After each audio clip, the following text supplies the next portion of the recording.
पाठ 13 रहीम के दोहे। रहीम का पूरा नाम अब्दुल रहीम खान खाना था। इनका जन्म 17 दिसंबर सन 1556 ईस्वी को लाहौर में हुआ। रहीम के पिता का नाम बैरम खान तथा माता का नाम सुल्ताना बेगम था। ये हिंदी के प्रसिद्ध कवि थे। अकबर के दरबार में इनका महत्वपूर्ण स्थान था। रहीम अकबर के नवरत्नों में से एक थे।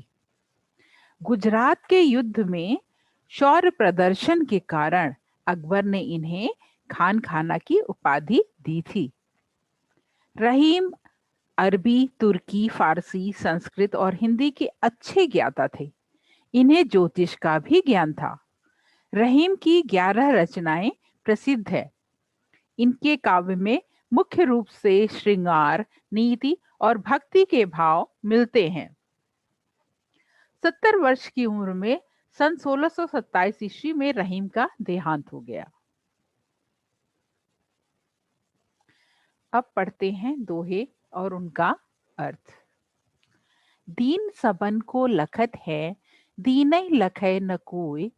जो रहीम दीनहि लखै, दीन बंधु सम होय।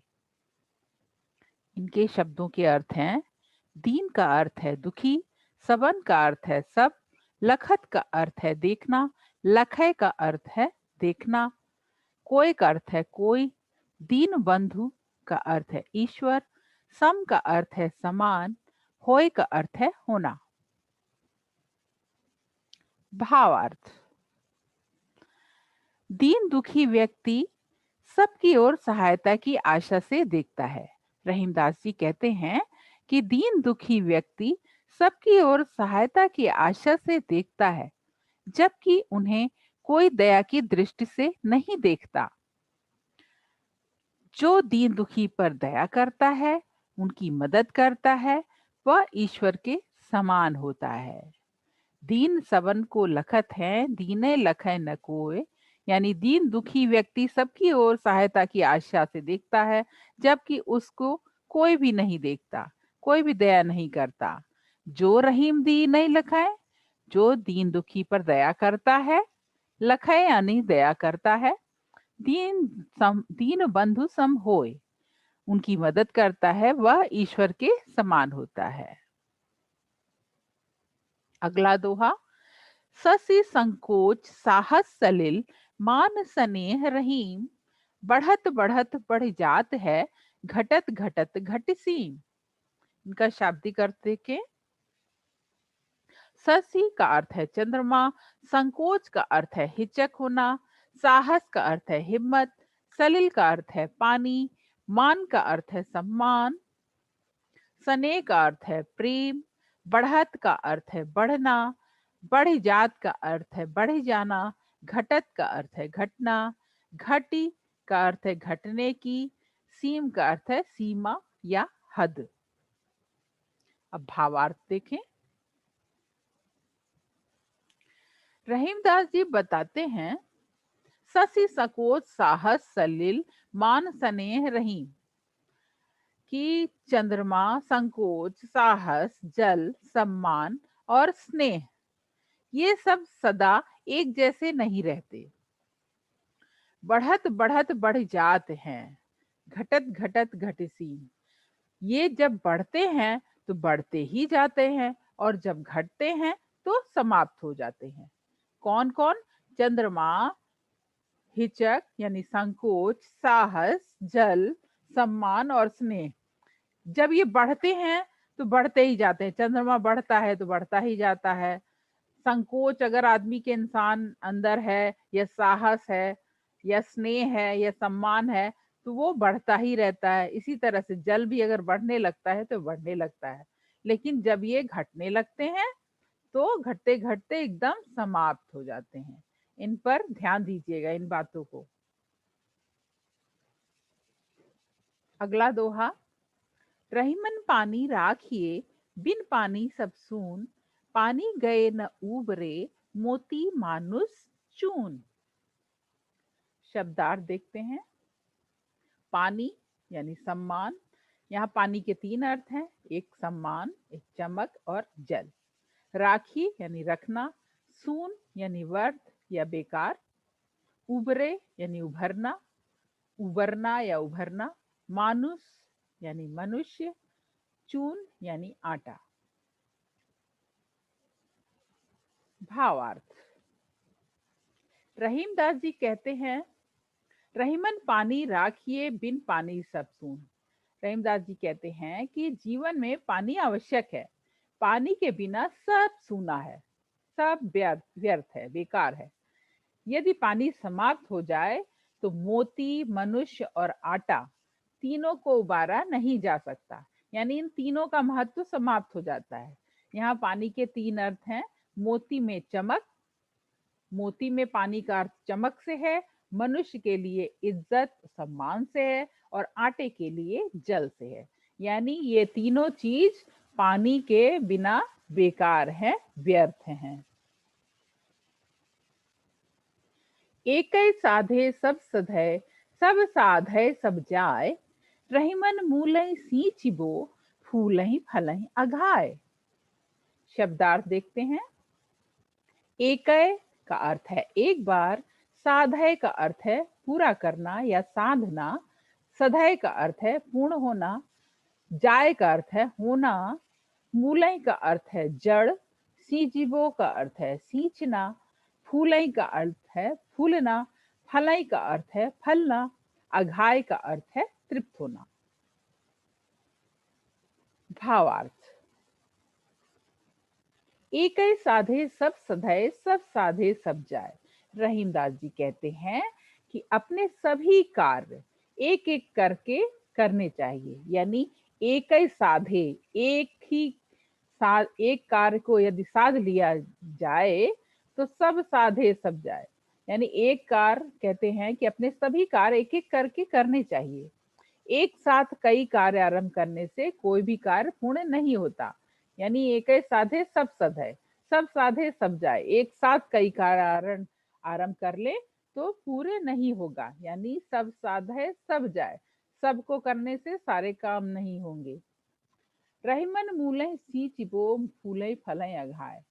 उनमें प्रमुख कार्य सबसे पहले किया जाए तो बाकी सभी के कार्य अपने आप पूर्ण हो जाते हैं। जैसे सिर्फ जड़ को सींचने से ही पूरा वृक्ष हरा भरा फल फूल से लदा रहता है।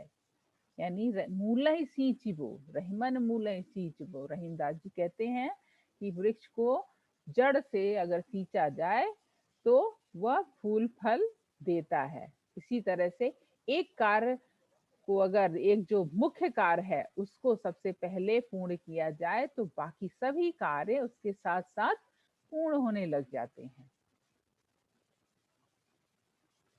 कदली सीप भुजंग मुख, स्वाति एक गुण तीन, जैसी संगति बैठिए तैसोई फल दीन। शब्दार्थ देखते हैं। कदली का अर्थ है केला, सीप का अर्थ है सीपी, शेल, भुजंग का अर्थ है सांप, स्वाति, स्वाति एक नक्षत्र की बूंद है, स्वाति एक नक्षत्र है, तारा है, तारे का नाम है। संगति यानी साथ, तैसोई यानी वैसा, दीन यानी देना। भावार्थ। कदली सीप भुजंग मुख, स्वाति एक गुण एक तीन। स्वाति नक्षत्र में वर्षा की बूंद तो एक ही है, पर उनके गुण अलग अलग 3 तरह से देखे जा सकते हैं। किसमें? कदली में। केले में पड़ने से उस बूंद से कपूर बन जाता है, या केले में मिठास भी आ जाती है। सीप, सीप में जब बूंद पड़ती है स्वाति नक्षत्र की तो मोती बनाती है, और वही बूंद यदि सांप के मुंह में पड़ जाती है तो विष बनाती है। यानी स्वाति नक्षत्र की बूंद तो एक ही है, लेकिन उसके 3 गुण हो जाते हैं अगर वो केले में पड़े, सीप में पड़े या सांप में पड़े। अर्थात जैसी संगति बैठिए तैसोई फल दीन। अर्थात जैसी संगत होती है उसका वैसा ही प्रभाव होता है। कई रहीम संपत सगे, बनत बहुत बहुरीत, विपत्ति कसौटी जे कसे, तेई साचे नीत। शब्दार्थ। कई का अर्थ है कहना, संपत्ति का अर्थ है धन दौलत, सगे का अर्थ है करीबी या अपने, बनत का अर्थ है बनना, बहु का अर्थ है बहुत, रीति का अर्थ है चलन, विपत्ति का अर्थ है संकट, कसौटी परखने वाला यंत्र, एक पत्थर होता है जिसपे सोने को परखा जाता है। जे का अर्थ है जो, कसे का अर्थ है कसना, तेई का अर्थ है वह, कसे का अर्थ है कसना या परीक्षण करना, सांचे का अर्थ है सच्चा, मीत का अर्थ है मित्र। भावार्थ। कही रहीम संपत्ति सगे, बनत बहुत बहुरीत। इस दोहे में रहीमदास जी का कहना है कि जब मनुष्य के पास धन संपत्ति होती है तब बहुत से लोग उसके मित्र बन जाते हैं।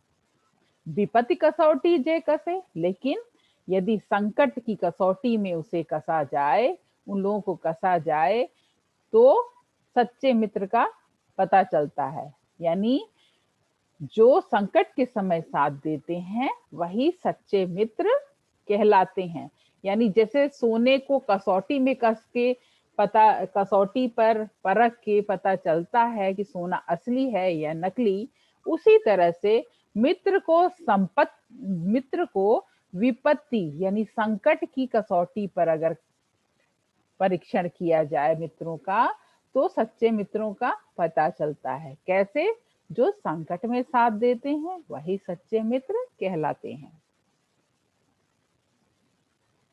जैसी परे सो सही रहे, कही रहीम यह दें, धरती पर ही परत है, शीत घाम अरु में। शब्दार्थ देखते हैं। जैसी परे यानी परिस्थिति, जैसी परिस्थिति हो, सो यानी वैसे, सही रहे यानी सह रहे, कही यानी कहते हैं, देह यानी शरीर, परत है यानी पड़ती है, शीत यानी शीत या सर्दी, घाम यानी धूप, अरु और मेह का अर्थ बादल या वर्षा। भावार्थ देखते हैं। जैसी परे सो सही रहे, कही रहीम यह दें। रहीमदास जी कहते हैं कि धरती पर सर्दी, गर्मी और वर्षा पड़ती है, यानी धरती पर ही परत है, शीत घाम और में। यहाँ अर्थ को थोड़ा उलट के समझते हैं। रहीम कहते हैं कि धरती पर सर्दी, गर्मी और वर्षा पड़ती है और वह उन सभी स्थितियों को सहती है। जैसी परे सो सही रहे, वैसे ही मानव शरीर है। जैसी भी स्थितियां आती हैं उसे सहना पड़ता है, यानी मानव शरीर को भी जैसी स्थितियां आती हैं उसे सहना पड़ता है। यही जीवन है। यानी धरती और मानव जीवन या मानव शरीर एक ही जैसा है। दोनों ही सर्दी, गर्मी, वर्षा सहते रहते हैं। जैसे धरती सर्दी, गर्मी, वर्षा सहती रहती है, उसी तरह से मानव जीवन या मानव शरीर है, उसके जीवन में, मानव जीवन में तमाम स्थितियां आती हैं। कभी दुख होता है, कभी सुख होता है, कभी संकट आता है, कभी बीमारी आती है, लेकिन वो सहता रहता है, क्योंकि यही जीवन है। जीवन एक समान नहीं होता। तो यहाँ पे आप इस दोनों को एक तरह से तुलना कीजिएगा, मानव जीवन या शरीर को धरती से। जैसे धरती सब कुछ सहती है, वैसे मनुष्य का शरीर और उसका जीवन सब कुछ सहता रहता है, जैसी जैसी स्थितियां, जैसे जैसे कंडीशन आती हैं। जो रहीम गति दीप की, कुल कपूत गति सोए, बारे उजियारो करे, बढ़े अंधेरो होए। शब्दार्थ देखते हैं। गति यानी अंत, दीप यानी दीपक, कुल यानी वंश परिवार, कपूत यानी कुपुत्र बुरा पुत्र, जो पुत्र खराब हो, बुरी बुरी आदत वाला हो, सोए यानी समान होना, बारे यानी जलना या बचपन। यहाँ बारे का अर्थ जलना भी है, बारे यानी जलाना, जलना, और बचपन। उजियारो करे यानी उजाला करे, बढ़े का अर्थ बढ़ना भी है और बुझना भी है। होए का अर्थ है होना। भावार्थ, जो रहीम गति दीप की कुल सपू कपूत गति होए। दीपक कहते हैं रहीमदास जी कि दीपक और कुपुत्र एक जैसे हैं, दोनों की गति यानी दोनों का अंत एक जैसा है। जिस प्रकार दीपक के जलने से प्रकाश होता है और बढ़ने पर अंधकार हो जाता है, यानी दीपक जब जलता है तो प्रकाश होता है, और जब बढ़ जाता है यानी वो बुझने समाप्त होने लगता है तो अंधकार हो जाता है। यहाँ दीपक के बढ़ने से अर्थ है आखिरी में आपने देखा होगा दीपक जलते जलते जलते आखिरी में उसकी लौ बढ़ जाती है और उसके बाद दीपक बुझ जाता है। इसको कभी घर में गौर से देखिएगा, तो बढ़ने के बाद वो अंधकार हो जाता है यानी समाप्त हो जाता है।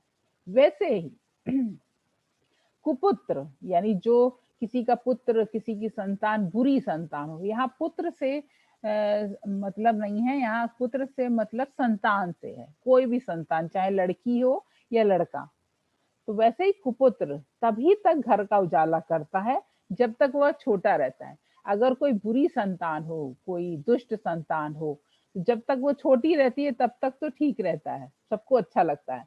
लेकिन जब वो बड़ा होने लगता है तो तकलीफ देने लगता है, यानी वो लोगों दुनिया में ऐसे बुरे काम करता है आसपास आपके समाज में, सोसाइटी में, कि उसके व्यवहार से, उसके काम से बदनामी होने लगती है। कभी कभी माता पिता को जेल भी हो जाती है।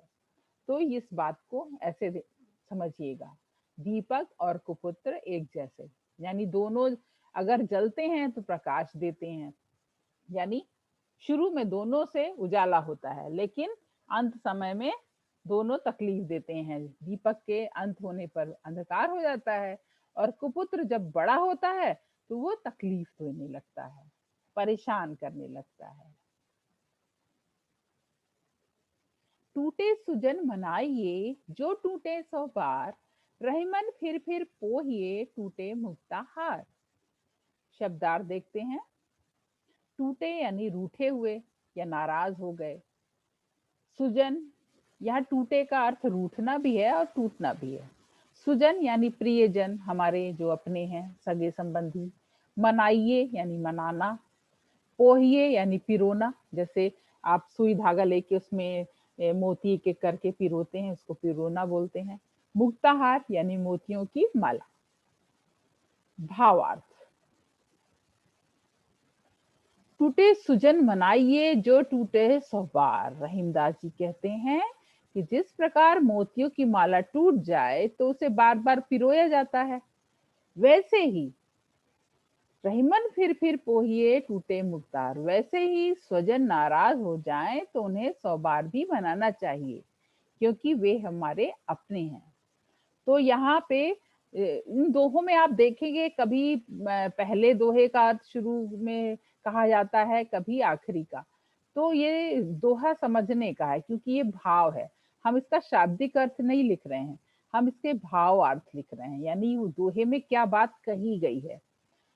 तो टूटे सुजन मनाइए जो टूटे सौ बार, रहीमन फिर पोहिए टूटे मुक्ताहार। जिस प्रकार से मोतियों की माला टूट जाए तो उसे बार बार पिरोया जाता है, वैसे ही स्वजन नाराज हो जाएं या रूठ जाएं तो उन्हें सौ बार भी मनाना पड़े तो मनाना चाहिए क्योंकि वे हमारे अपने होते हैं। जिस तरह से मोतियों की माला भी कीमती होती है तो उसे बार बार पिरोया जाता है, वैसे ही हमारे स्वजन हैं, अपने प्रियजन हैं, वो भी हमारे लिए कीमती हैं, अनमोल हैं। तरुअर फल नहीं खाते हैं, सरवर पिए न पान, कई रहीम पर काज हित, संपत्ति संचय सुजान। शब्दार्थ देखते हैं। तरवर का अर्थ है पेड़, खात का अर्थ है खाते, सरवर का अर्थ है सरोवर या तालाब, पियई का अर्थ है पीते, पान का अर्थ है जल या पीना भी होता है, पान जल पान करना, जल को पीना, तो पान का अर्थ जल भी है।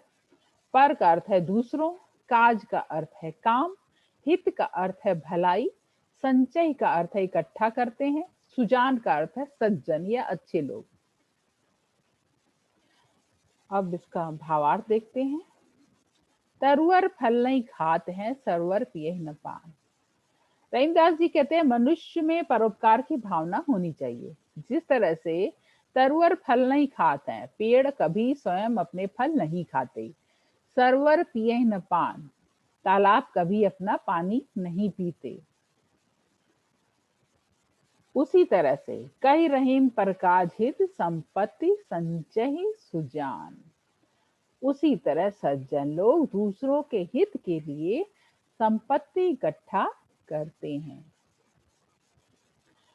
तो आज ये आपका भावार्थ दोहों के समाप्त हो गए। पहले भी आपको बताया था पर ये वीडियो बना दिया है, इसको आप बार बार देखिए, आपको अर्थ एकदम अच्छी तरह से याद हो जाएंगे।